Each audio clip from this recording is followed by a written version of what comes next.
দিল্লি যন্তর মন্তরে যে আন্দোলন চলছে, যে ছাত্র আন্দোলন চলছে নিট পেপারের লিকের জন্য, সেই আন্দোলন কি এখন সঠিক পথে চলছে নাকি আন্দোলনের দিশা পরিবর্তন হচ্ছে? এটি কিন্তু একটি প্রচন্ড ভাবনার বিষয় এবং চিন্তার বিষয় হয়ে দাঁড়িয়েছে বর্তমান সমাজে। বর্তমানে আমরা দেখতে পাচ্ছি বিভিন্ন সেলিব্রিটি, বিভিন্ন সেলিব্রিটিরা সেখানে উপস্থিত হচ্ছেন। বিভিন্ন সংবাদ মাধ্যমের প্রতিবেদন অনুযায়ী অভিনেত্রী সাবানা আজমি, অভিনেতা প্রকাশ রাজ, অভিনেত্রী সোয়ারা ভাস্কর, কৌতুক শিল্পী কুনাল কামরাও সহ আরো কয়েকজন পরিচিত ব্যক্তি এই আন্দোলনকারীদের সঙ্গে যোগ দিচ্ছেন। কিন্তু একটি বার ভাবনার বিষয় আছে যে এই আন্দোলনকারীদের সঙ্গে তারা যোগ দিলেও মার খাচ্ছে কিন্তু সাধারণ লোক। একটি বিষয় নিয়ে আমাদের সবাই ভাবা দরকার। কোনো আন্দোলনে যখন বড় নেতা বা সেলিব্রিটি আসে তখন তারা স্বাভাবিকভাবে খবরের শিরোনামে থাকে, কিন্তু তারা খবরের শিরোনামে থাকে, ফটো টোটো তুলে একটু সামনে মুখ দেখিয়ে চলে যায়। কিন্তু তারপরে যেটি ঘটে সেটি ঘটে কিন্তু সাধারণ মানুষের সঙ্গে। আমরা অনবরত দেখে যাচ্ছি এই ঝুঁকির মুখোমুখি কারা হচ্ছে? এই ঝুঁকির মুখোমুখি হচ্ছে সাধারণ মানুষ।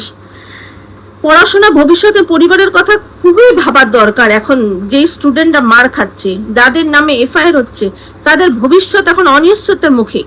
তারা ভবিষ্যতে সত্যি এই যে তাদের নামে এফআইআর হচ্ছে, তারা এখন একটা ব্যাকলিস্টেড, যাকে বলতে পারেন ব্যাকলিস্টেডে চলে যাবে।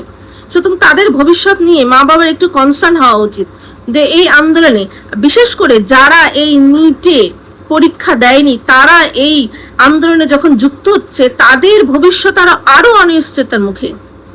কেন বলছি? একজন ছাত্রের সবচেয়ে বড় পরিচয় হলো সে একজন শিক্ষার্থী। সে একজন শিক্ষার্থী, তাই হাতে বই, স্বপ্ন এবং ভবিষ্যৎ, এটাই হলো তার প্রধান লক্ষ্য হওয়া উচিত।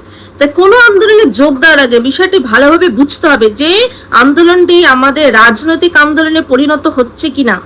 বর্তমানে কিন্তু আমরা দেখতে পাচ্ছি এটি একটি রাজনৈতিক আন্দোলনে পরিণত হচ্ছে। যারা এই আন্দোলনের প্রবক্তা ছিলেন, যারা এই আন্দোলনের শীর্ষে ছিলেন, তারা কিন্তু আন্দোলনটিকে সঠিকভাবে পরিচালনা করতে পারছেন না। তারা যদি শুরুটা যখন মারা খাচ্ছিল, তারা কোথায় ছিল? তাদের কাউকে দেখা যায়নি মঞ্চে, ফিল্ডে তাদের কাউকে দেখা যায়নি। সুতরাং তারা কোথায় ছিল? একটি ছাত্রটির নাম আমি বলছি, ছাত্রটির নাম হচ্ছে সাহিল লোচাপ। 19 বছরের ছাত্র সাহিল লোচাপ গুরুতরভাবে আহত হয়েছে। তার ডান দিকের চোখটি গুরুতরভাবে আহত হয়েছে। তিনি এখন দিল্লির এইমস এর ট্রমা সেন্টারে ভর্তি করানো হয়েছে তাকে।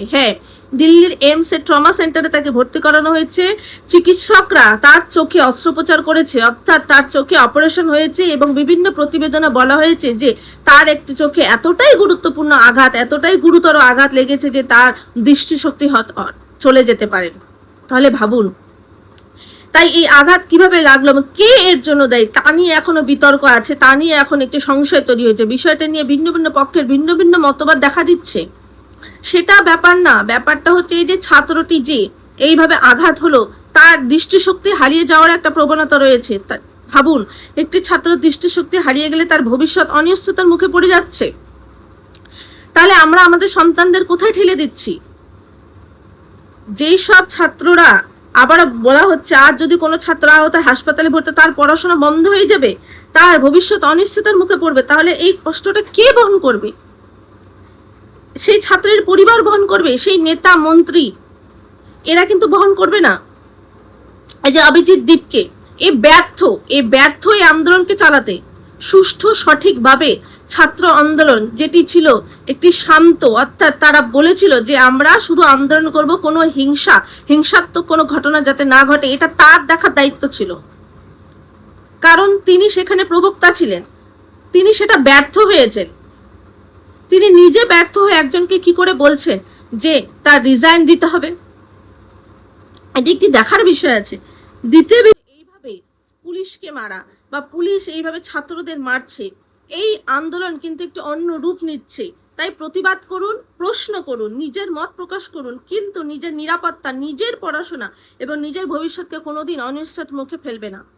এটি ছাত্রদের কাছে একটা রিকোয়েস্ট যে তোমরা যখনই দেখছো যে আন্দোলনটি একটু অন্য রূপ নিবে, তখনই তৎক্ষণাৎ সেখান থেকে সরে যাও। প্রত্যেকটি ছাত্রের কাছে এই আমার একটা আবেদন বলতে পারো কোনো সেলিব্রিটি, কোনো নেতা, কোনো প্রভাবশালী ব্যক্তি যদি আপনাদের সঙ্গে দেখা করতে আসে, তাহলে তাদের সঙ্গে কথা বলুন, তাদেরকে বলুন সেখানে উপস্থিত থাকতে আপনাদের সঙ্গে। তারা 5 মিনিটে এসে মুখ দেখিয়ে চলে যাচ্ছে, কাজ করবে। এভাবে পুলিশের ওপরে পাথর ছোড়া বা পুলিশ ছাত্রদেরকে মারা, এটি একটি গণতান্ত্রিক পক্ষে নয়। কিন্তু এটি সম্পূর্ণ, যদি তোমাদের ভবিষ্যৎ অনিশ্চিত হয়ে যায়, যদি তোমাদের ভবিষ্যৎ বর্তমানে বিপদের সম্মুখীন হয়, তাহলে কিন্তু কেউ আসবে না, তোমাকে ফেস করতে হবে, তোমার বাবা মাকে ফেস করতে হবে। সুতরাং আন্দোলন আমরা অবশ্যই করব, কিন্তু শান্তিপূর্ণভাবে আমাদের আন্দোলন করতে হবে, যাতে সরকারের সেটা চোখে পড়ে, সেই ধরনের আন্দোলন করতে হবে। অবশ্যই আন্দোলন করব আমরা, কিন্তু যাতে আমাদের ভবিষ্যৎ বিপদের মুখে না পড়ে সেইভাবে আমাদের আন্দোলন করতে হবে। ছাত্রদের ভবিষ্যৎ যাতে বিপদের মুখে না পড়ে। তোমরা নিজেদের ভবিষ্যৎ বাঁচাতে গিয়ে নিজেদের ভবিষ্যৎকেই বিপদের মুখে ফেলে দিচ্ছ। তাই আমার রিকোয়েস্ট, এটি অবশ্যই কিন্তু ধ্যান রাখবে।